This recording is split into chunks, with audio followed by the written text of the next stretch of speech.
오늘부터 나를 위해 울기로 했다. 박성만 지음. 추수밭. 더는 착하게 살고 싶지 않습니다. 저는 어렸을 때부터 착하다는 말을 많이 들었습니다. 그게 이유였을까요? 지금은 사회복지사로 일하고 있습니다. 업무상 저소득 가정을 방문할 때면 사비를 들여서라도 아이들 간식을 사주어야 할 것 같아 이를 실천에 옮깁니다. 뿐만 아니라 제가 속한 크고 작은 모임에서는 꼭 희생을 해야 제 할 일을 다한 것 같습니다. 한때는 이 일이 즐거웠는데 이제는 지칩니다. 그래도 해야 한다는 압박에서 벗어나지 못하고 있습니다. 동료들은 저에게 천사라고 하는데 저는 좋은 일만 해야 하는 천사가 얼마나 힘든지 잘 알고 있습니다. 천사도 날개를 떼어내고 자신의 마음대로 살고 싶을 때가 많을 겁니다. 저는 초등학교 때부터 동생을 돌보며 엄마 역할을 해왔습니다. 이것과 제 안의 천사는 관계가 있는 것 같습니다. 가족에 대한 헌신도 좀 지나칩니다. 어떻게 벗어날 수 있을까요?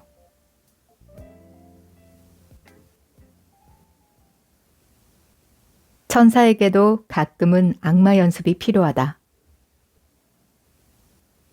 착한 사람 콤플렉스보다 더 강한 것은 구세주 콤플렉스입니다. 전자는 내가 착한 사람이 되는 것이고 후자는 세상의 구원자가 되는 겁니다.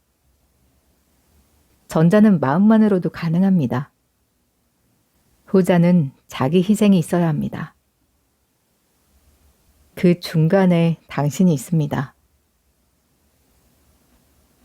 당신은 자기 희생을 할 때마다 묘한 쾌감을 느끼고 거기서 중독성을 느낀다고 했습니다. 그럴 때마다 어딘가에 우뚝 서 찬사를 받는 감흥이 있었습니다.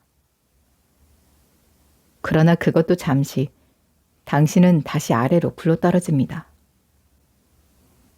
그리고 다시 올라가기 위한 자기 희생의 일을 찾습니다. 당신의 그런 행동은 주변의 온도를 1도 올렸겠지만 자신의 체온은 2도 떨어뜨렸습니다.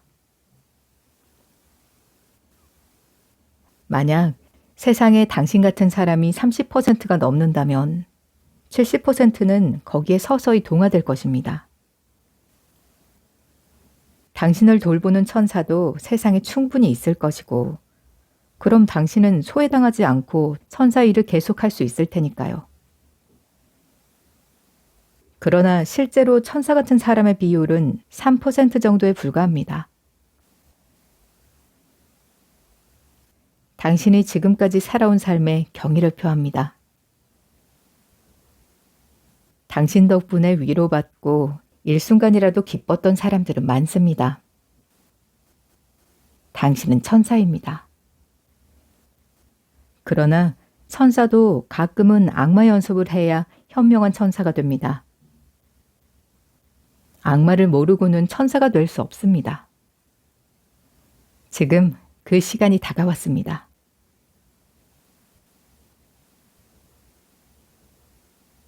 무조건적인 희생은 자기 만족일 뿐. 중년 이전에는 열정만 있으면 자기 신념을 실천할 수 있습니다. 중년 이후에는 이 일이 헌신할 가치가 있는지, 또한 자신에게 맞는 것인지 되묻습니다. 아무리 좋은 일이라도 자신에게 해가 된다면 멈춰야 합니다. 나에게는 해가 되면서 남에게는 득이 되는 일. 하늘은 그런 일이 계속 일어나는 것을 원하지 않습니다. 남은 이익이고 나는 손해라면 그 일은 결코 선한 일이라고 할 수 없습니다. 사람에게는 스스로 희생함으로써 고통스러운 만족을 얻으려는 본능이 있습니다. 남을 위해 희생했다 하더라도 그 희생은 자기 쾌락을 위한 이기주의일 수 있습니다. 그동안 당신은 타인을 위해 선한 일을 해왔습니다. 지금은 자신을 위한 선한 일을 해야 할 때입니다. 당신의 작은 선행이 타인을 일순간 만족시키기는 해도 그들의 삶을 바꿔놓지는 않습니다. 나의 감정을 살펴볼 때가 왔으니 그 일을 좀 줄여나가야 합니다. 그래야 남은 에너지로 자신에게도 선한 일을 할 수 있습니다. 인정하고 싶지 않겠지만 그 일은 당신의 아동기 콤플렉스를 보상해 주었습니다. 어떤 이유에서든 당신은 엄마가 필요했던 시기에 그의 부재를 느꼈고 먹고 싶은 간식을 마음껏 사 먹지 못했습니다. 그 간식을 나의 아동기와 같은 시절을 겪는 아동들에게 제공하며 기쁨을 얻는 겁니다. 보상 행위는 자신을 만족시킬 수는 있지만 성장을 이끌어내지는 못합니다.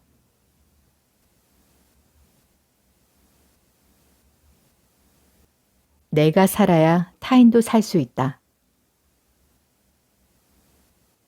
착한 사람 콤플렉스는 어린 시절에 받지 못한 인정을 받아내려 착한 사람 가면을 쓰는 것을 말합니다. 구세주 콤플렉스는 어린 시절 받지 못한 돌봄에 대한 보상으로 내가 세상의 엄마가 되려는 것을 뜻합니다. 두 가지는 서로 얽혀 있습니다. 엄마는 모신이라 불릴 만큼 초능력에 가까운 힘이 있습니다. 가족을 위해 모든 에너지를 몰았습니다. 그러다가 중년이 되면 지쳐 모신이 아닌 아기가 되고 싶은 욕망이 생깁니다.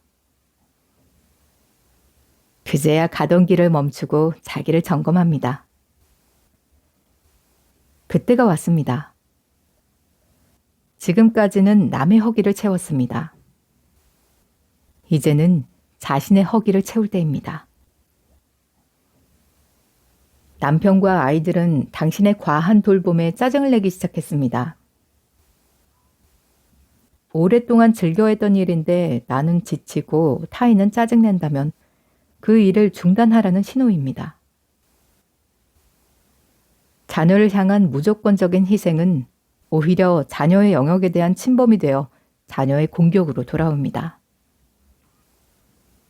엄마는 그로 인해 상처를 입습니다.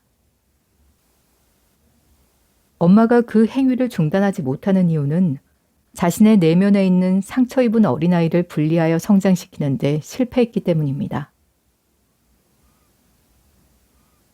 더 돌봄을 받아야 했을 어린 나이에 당신은 집안일을 도맡아 하고 동생을 돌보는 엄마 역할을 했습니다.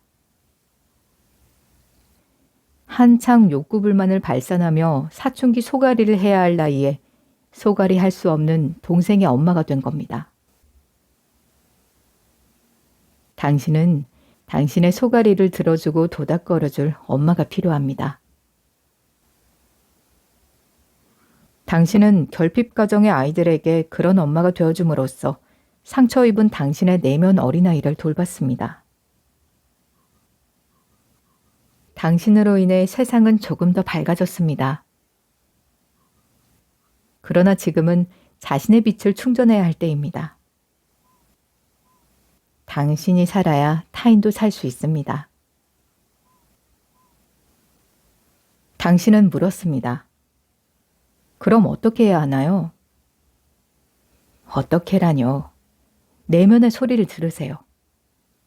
어떻게는 방법을 몰라서가 아니라 아직 준비가 덜 됐거나 삶의 태도를 바꾸기가 두려워서 되는 핑계입니다.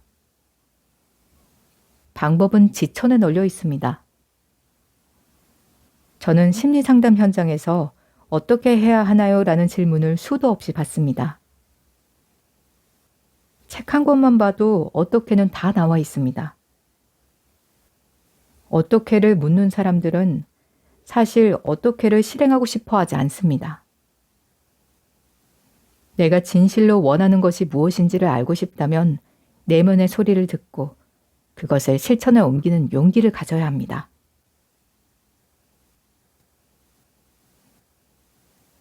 슬퍼하지 못한 슬픔을 만나야 할 때, 타인에게 향했던 에너지를 거두어들이고 자신에게 돌리세요. 남아있는 에너지로 당신 안의 소가리를 만나고 어린 시절 충분히 슬퍼하지 못한 슬픔을 만나세요. 욕구를 참아가며 엄마 역할을 해왔던 어린 시절의 분노를 만나세요.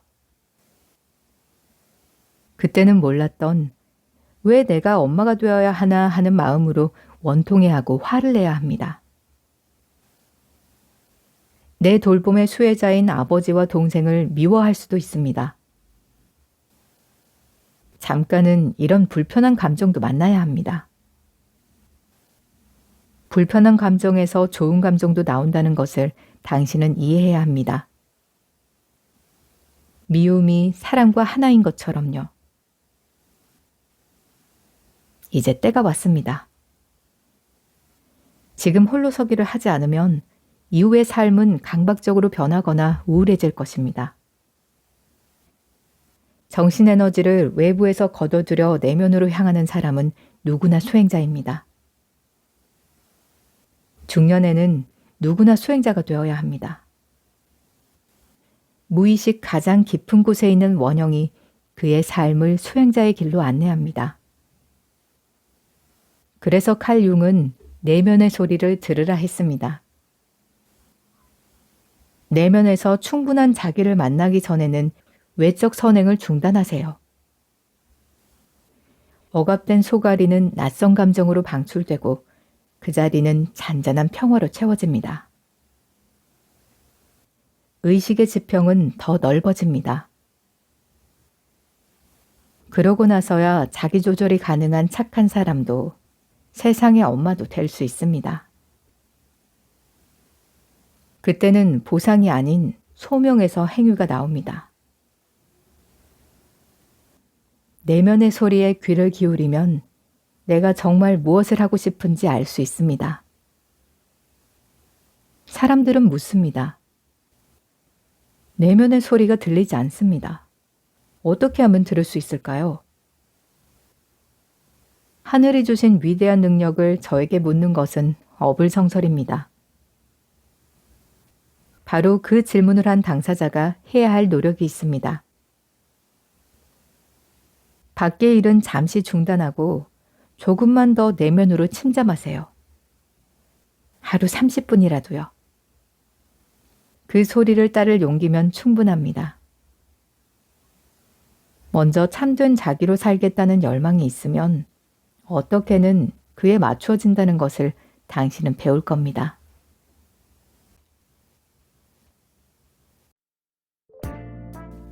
가족들이 제 잔소리를 이해 못합니다. 집에서 새는 바가지는 바깥에서도 샌다고 하지 않습니까? 그러면 바깥에서 새지 않는 바가지는 집에서도 새지 않는 것이 맞습니다. 저를 아는 바깥의 많은 사람들은 저를 확실하고 믿을 만한 사람으로 봅니다. 제 남편은 저 같은 똑손이를 만나서 복받았다고 하지요. 그런데 집에서는 전혀 아닙니다.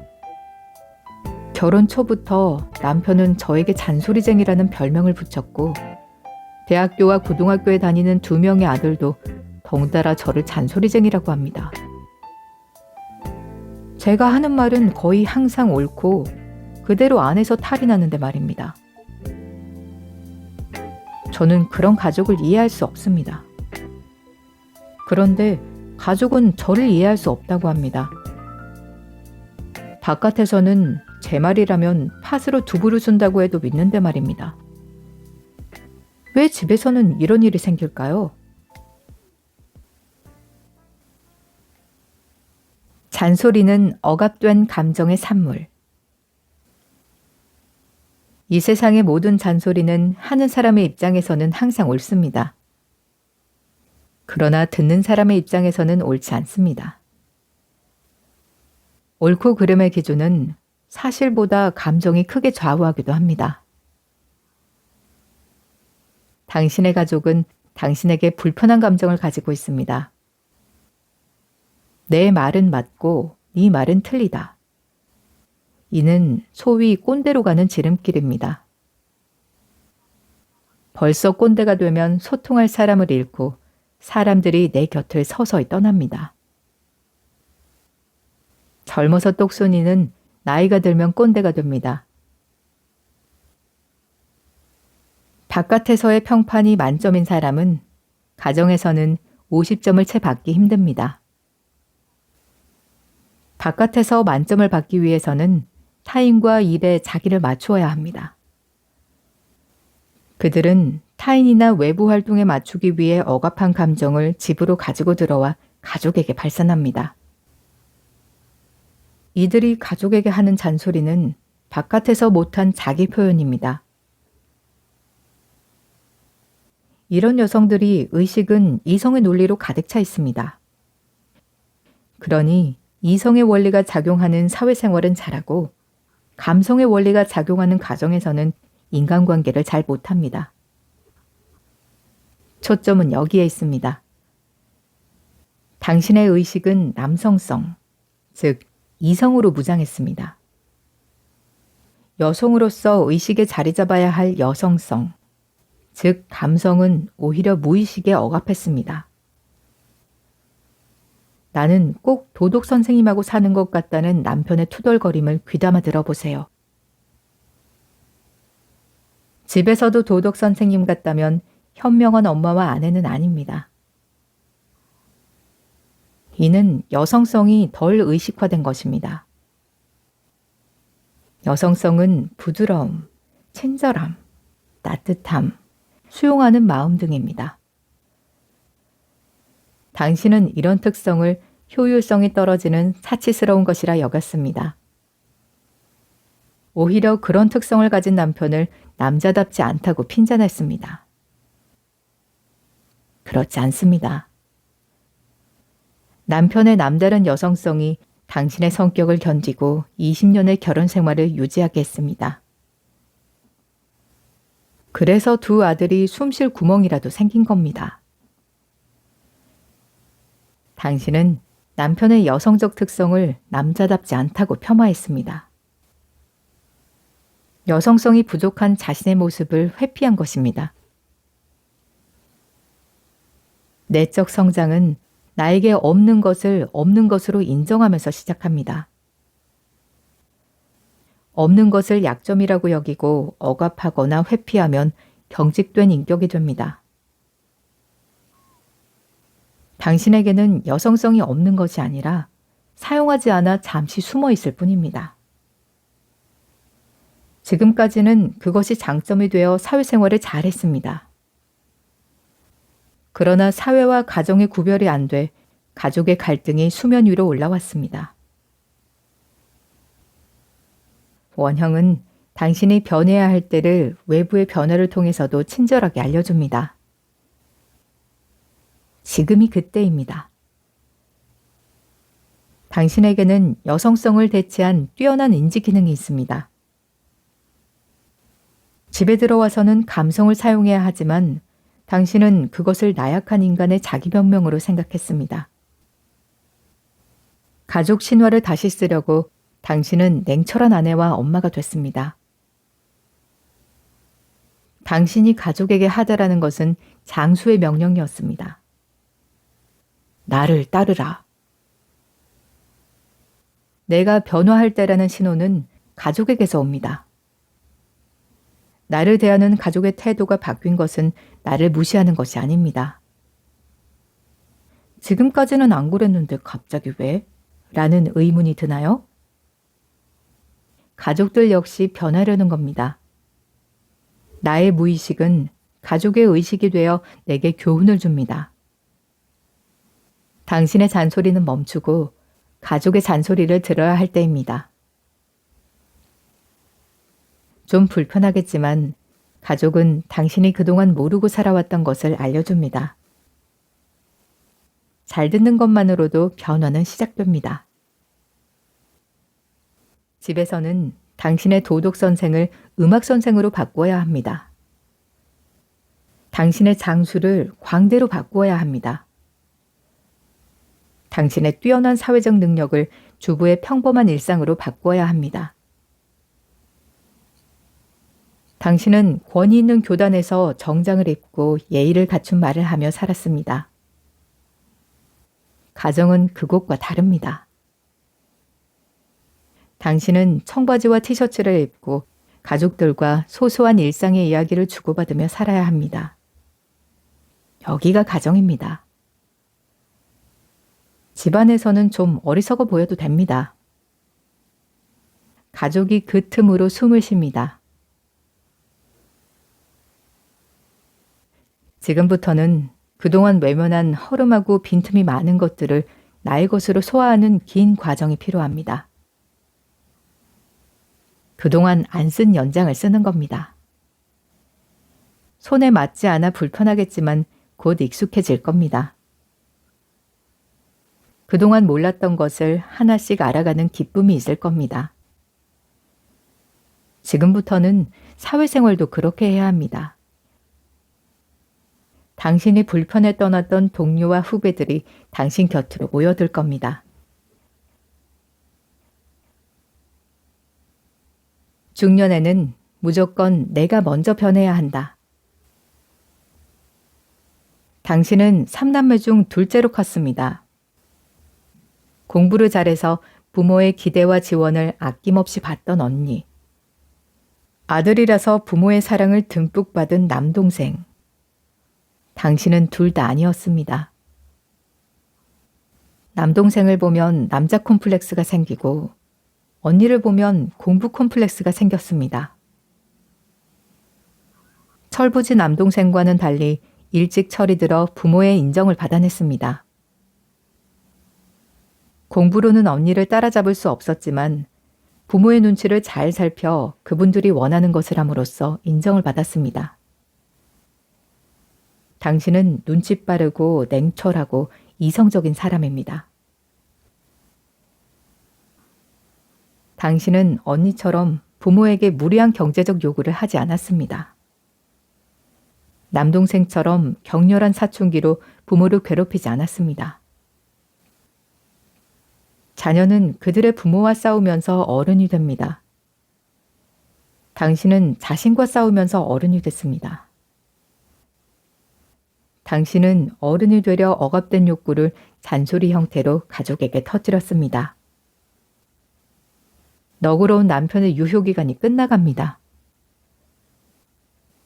당신은 무의식 중에 자신에게 부족한 여성성을 많이 가진 남성을 배우자로 선택했습니다. 그것은 매우 옳았습니다. 부부는 이렇게 맺어져 서로 보완하며 삽니다. 그리고 중년이 되면 보상의 욕구를 버리고 자기를 회복해야 합니다. 그때가 왔습니다. 원형은 표면적 갈등이나 낯선 감정으로 성장의 시기를 알려줍니다. 중년에는 무조건 내가 먼저 변해야 합니다. 나는 잘하고 있는데 남편이... 천만에요. 그런 생각은 갈등만 증폭시킵니다. 잔소리는 너는 나를 따르라는 언어의 강제입니다. 내 말이 옳아도 자주 하면 잔소리는 잔소리입니다. 세상은 항상 오른쪽으로 가지 않고 옳다고 항상 좋은 것도 아닙니다. 그 반대가 오히려 좋을 수도 있음을 배워야 할 시기입니다. 잔소리는 상대를 나의 기준으로 가두는 독재 행위입니다. 상대가 약자면 이슬비에 도포 젖는다고 그에게 트라우마가 됩니다. 잔소리는 내 의견을 상대에게 주입하는 겁니다. 잔소리가 필요한 사람도 있지만 힘에 못 이겨 잔소리를 듣는 사람은 나중에 신경증을 겪으며 삶의 질이 현저히 떨어지게 됩니다.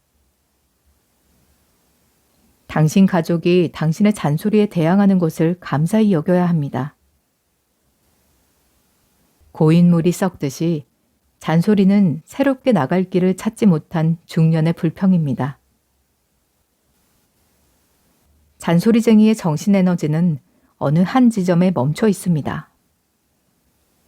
그들은 거의 항상 이전의 것에 기준을 둡니다.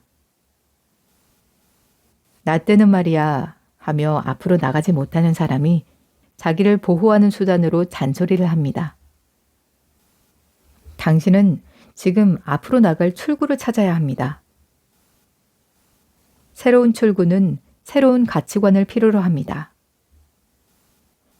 과거에 쌓아놓은 업적은 있는데 앞으로는 어떻게 살아야 할지 모르니 불안하고 답답하여 잔소리가 늘어갑니다. 여전히 가야 할 길을 아는 노인은 잔소리하지 않습니다. 제 갈 길도 바쁜데 남에게 간섭할 시간이 어디 있겠습니까? 당신은 매우 의미 있는 에피소드를 제게 들려줬습니다. 5월의 어느 퇴근길. 당신은 꽃집 앞을 지나가고 있었습니다. 쇼윈도에 진열된 분홍빛 튤립이 예뻐 걸음을 멈췄습니다. 당신은 꽃을 싫어하지는 않았지만 꽃꽂이는 싫어합니다. 그까짓것 거실에 며칠 두자고 살아있는 꽃을 꺾어 집안에 들이는 일은 정말 무모하기 짝이 없는 일이라 생각했습니다. 그날 당신은 발걸음을 멈췄고 꽃집 안으로 들어갔습니다. 무모하게도 비싼 돈을 들여 꽃바구니를 크게 만들어 샀습니다. 가족들은 꽃바구니를 들고 귀가하는 당신을 보고 깜짝 놀랐습니다. 처음 있는 일이었습니다. 변화는 일상에서부터 시작합니다.